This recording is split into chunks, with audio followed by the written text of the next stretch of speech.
Tuesday is the election. Obviously, it's coming up just a couple days.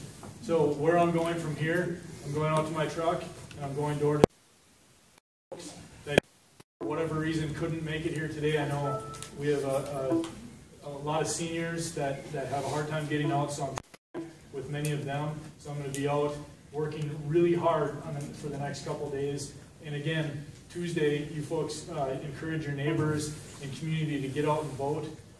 And thank you again for coming here. Have a nice afternoon.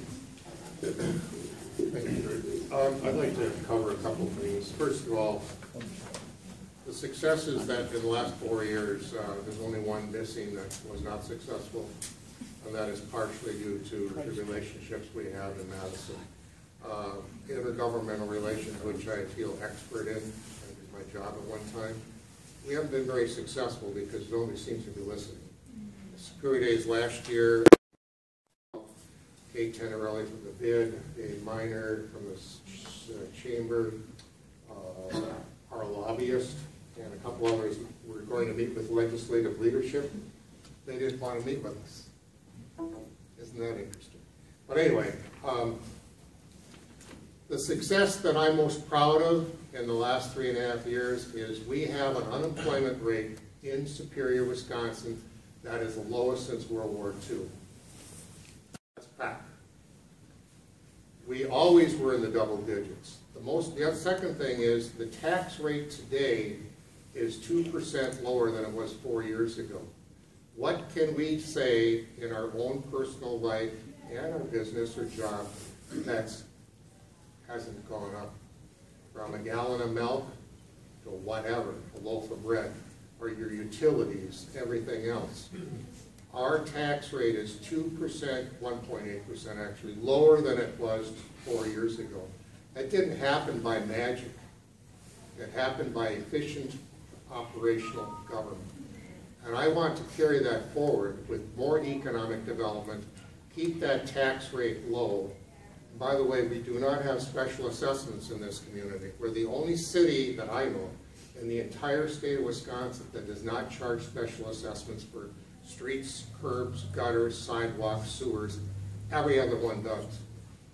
We do not have special assessments. The only special assessment we have in the city of Superior is if you want your alley blacktopped, you pay for it.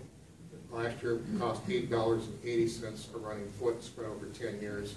100 feet would be $88 a year. That's the only special assessment that's voluntary. Unlike every other city in the state of Wisconsin, we're probably, without exception, the only city that does not charge you directly as a resident for picking up your garbage. Every other city does. In Duluth, it's between 40 and 60 bucks a month. So we do have advantages here, and we do have efficient government, and we can't let that go. Thank you.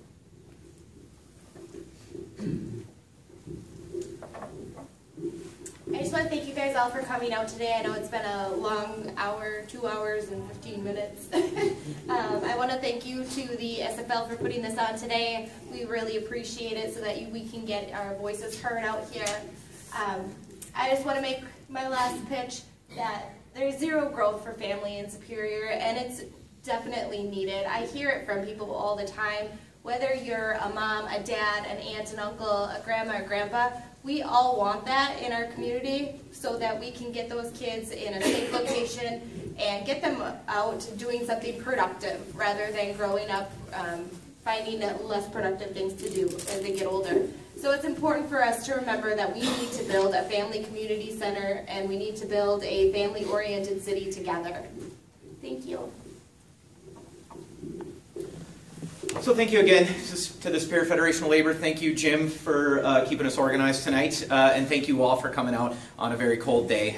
This is the last time we get to be together before Election Day. I believe in progressive leadership. That means an entire community comes together to get the job done. We have had a number of successes in the last several years, and we've had a number of challenges that we've dealt with, and a number of new challenges that we're going to face in the coming years. The reason we've had success is not the work of one person. It's the work of a community coming together. It's the work of leaders across the board on the city council, the county board, in the BID, at the chamber, and citizens like you that take the time to participate in your local government respecting and demanding good leadership and moving us forward. That's the type of leadership I want to bring to the city of Superior in the next 4 years. I want us to come together and all take responsibility for our future, and we're all going to count on one another, and that's how we're going to succeed in the 21st century. Thank you again. I really hope that I've earned your vote tonight or in the coming days, and I really hope that you vote on Tuesday. Thank you. Yeah, again, I want to thank Superior Federation Labor for putting this on, and also especially for all you coming here, giving up your Valentine's Day afternoon. So thanks for coming. Just a couple things to clarify, or not to clarify, but that I want to say to you is that this is an important vote that will be coming up on Tuesday, and it's important that we all look at all the candidates.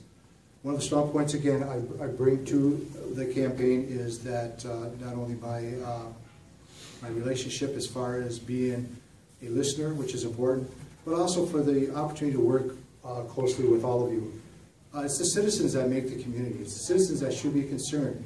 And if any of you have the desire to step up and join any of the committees that are out there, please do so. Get involved. The citizens are what make the community go, and it's the citizens that will continue the city's growth. Again, I want to thank you all for being here. It's been a long campaign, but I enjoyed it. I have the energy, the desire to move the city forward. I bring a different face to the mayorship. I've had involvement being on the council, being on different committees, and I believe that background helped me to be here this day. So thank you.